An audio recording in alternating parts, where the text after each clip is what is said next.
তো শিক্ষার্থীরা, তোমাদের জন্য সুখবর, তোমরা যারা এইচএসসি 2024 পরীক্ষায় উত্তীর্ণ হয়েছো, তোমাদের 4টি উপবৃত্তি দেওয়া হবে এবং তোমরা যদি এই উপবৃত্তিগুলো পেতে পারো সেক্ষেত্রে তোমাদের পড়াশোনার খরচ অনেকটাই হেল্প হয়ে যাবে, কেননা এখনকার দিনে পড়াশোনার খরচ চালানো অনেকটাই ব্যয়বহুল।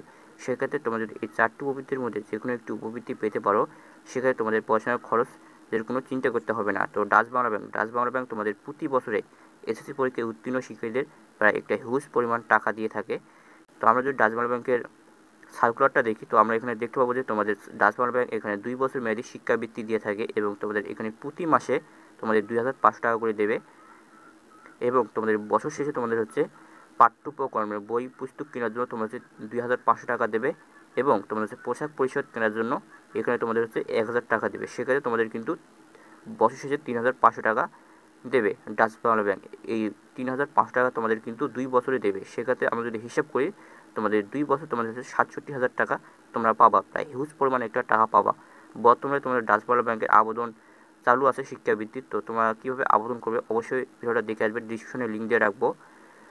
ডাচ বাংলা ব্যাংকের শিক্ষাবৃত্তির আবেদন তোমাদের অনলাইনে নেওয়া হয় এবং ইসলামী ব্যাংকেও প্রায় প্রতি বছরে এসএসসি পরীক্ষায় উত্তীর্ণ শিক্ষার্থীদের একটা হিউজ পরিমাণ অ্যামাউন্ট দেওয়া হয় এবং ইসলামী ব্যাংকের আমরা যদি সার্কুলারটা দেখি, এখানে আমরা দেখতে পাবো যে এখানেও তোমাদের হচ্ছে ইসলামী ব্যাংক 2 বছর মেয়াদী শিক্ষাবৃত্তি দিয়ে থাকে এবং তোমাদের হচ্ছে প্রতি মাসে তোমাদের হচ্ছে 2000 টাকা করে দেবে ইসলামী ব্যাংক এবং তোমাদের হচ্ছে বছর শেষে তোমাদের হচ্ছে পাঠ্য পুস্তক কেনার জন্য এবং তোমাদের পোশাক পরিচ্ছদ কেনার জন্য 3000 টাকা করে দেবে।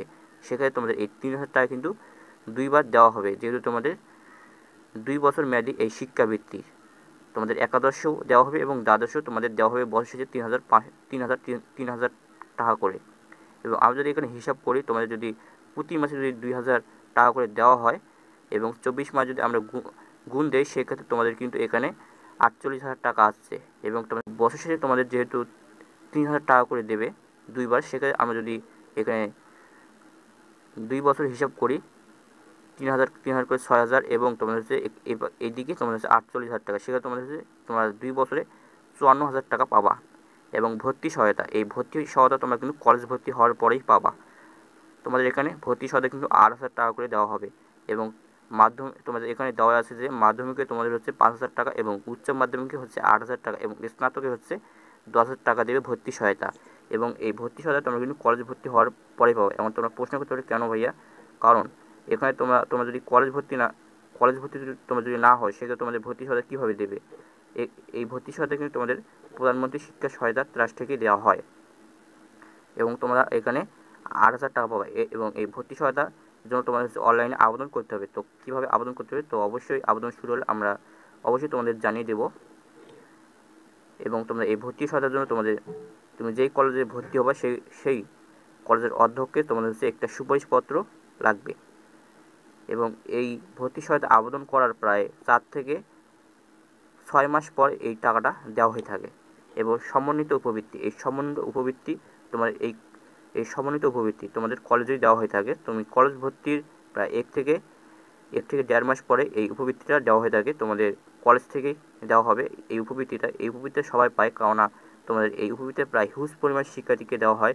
ধরো তুমি একটা কলেজে যদি 100% শিক্ষার্থী উপবৃত্তির জন্য আবেদন করে সেক্ষেত্রে প্রায় 80% শিক্ষার্থী কিন্তু এই উপবৃত্তিটা পাবে। এখানে প্রায় 20,000 প্লাস টাকা দেওয়া হয়ে থাকে শিক্ষার্থীদের উপবৃত্তি এবং এই উপবৃত্তি তোমাদের কলেজ থেকে একটা ফর্ম দিবে 4 থেকে 5 পেজের, সেই ফর্মটা পূরণ করে তোমাদের হচ্ছে কলেজে জমা দিবে এবং তোমাদের কিছু ডকুমেন্ট লাগবে, সেই ডকুমেন্টগুলো সাজিয়ে দিলে কিন্তু তোমাদের এই উপবৃত্তিটা তোমরা পেতে পারবে। এই সমন্বিত উপবৃত্তিটা প্রায় তোমার হচ্ছে 6 মাস পর দেওয়া হয়ে থাকে 2 বছর এবং এই উপবৃত্তিগুলো পেতে হলে প্রায় যাদের সুযোগ সুবিধা বেশি থাকে, যেমন হচ্ছে যারা মেধাবী এবং অসচ্ছল শিক্ষার্থী আছে তাদের জন্য এই উপবৃত্তিগুলো সুযোগ সুবিধা অনেক বেশি এবং তোমরা যারা সচ্ছল আছো সেক্ষেত্রে তোমাদের এই উপবৃত্তির জন্য আবেদন না করাই উত্তম আমার মনে হয়।